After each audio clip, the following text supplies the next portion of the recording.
किसी ने मसला पूछा कि हजाम यानी जुल्फ तराश की कुर्बानी जायज़ है, जबकि वो दाढ़ी शेव करके हराम पैसे कमाता है। लेकिन ये कोई नहीं पूछता कि उसकी कुर्बानी जायज़ है जो लोगों की नाजायज़ जायदादों पर कब्ज़ा करता है, अपनी बहनों, बेटियों और भाइयों का हक खाता है, हक मारता है, उनकी जायदादों पर कब्जा करता है, जबकि ये भी हराम की कमाई है। ये कोई नहीं मसला पूछता कि क्या ऐसे की कुर्बानी जायज़ है, यानी ऐसे डॉक्टर की कुर्बानी जायज़ है जो अपने कमीशन के लिए लाचार मरीजों को वो दवाइयाँ लिख के देता है जिन दवाइयों की उसको ज़रूरत नहीं होती, वो टेस्ट, वो एक्सरे लिख देता है जिसकी उसको कतई ज़रूरत नहीं होती, फजूल ऑपरेशन करके वो हराम के पैसे कमाता है। क्या ऐसे की कुर्बानी जायज़ है? ये कोई नहीं पूछता कि क्या ऐसे अफसर की कुर्बानी जायज़ है जो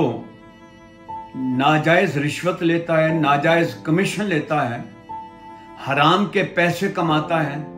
क्या ऐसे की कुर्बानी जायज़ है? ये कोई नहीं पूछता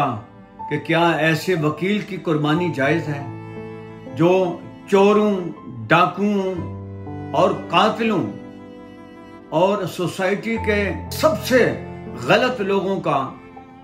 केस लड़ते हैं और हराम पैसा कमाते हैं। क्या ऐसे की कुर्बानी जायज़ है?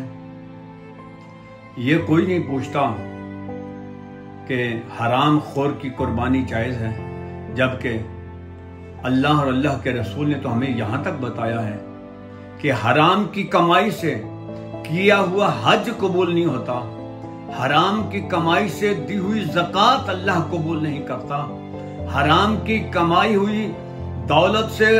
दी हुई कुर्बानी अल्लाह ताला कबूल नहीं करता। बल्कि हमें तो अल्लाह और अल्लाह के रसूल ने यह तक बताया है कि अगर एक लुकमा हराम का पेट में चला गया, अगर लिबास हराम का नाजायज कमाई का जेबे तन कर लिया, वो हाथ उठा उठा कर रो रो कर वो दुआएं मांगे तो उसकी कोई दुआ अल्लाह ताला कबूल नहीं करेगा, बल्कि उसकी सारी इबादतें, उसकी सारी दुआएं अल्लाह ताला रद्द करके उसके मुंह पर मार देगा और अल्लाह ताला उसकी किसी इबादत को और किसी दुआ को कबूल नहीं करेगा। कबूल होगी हलाल की, हक की कमाई से कमाया हुआ पैसा, वो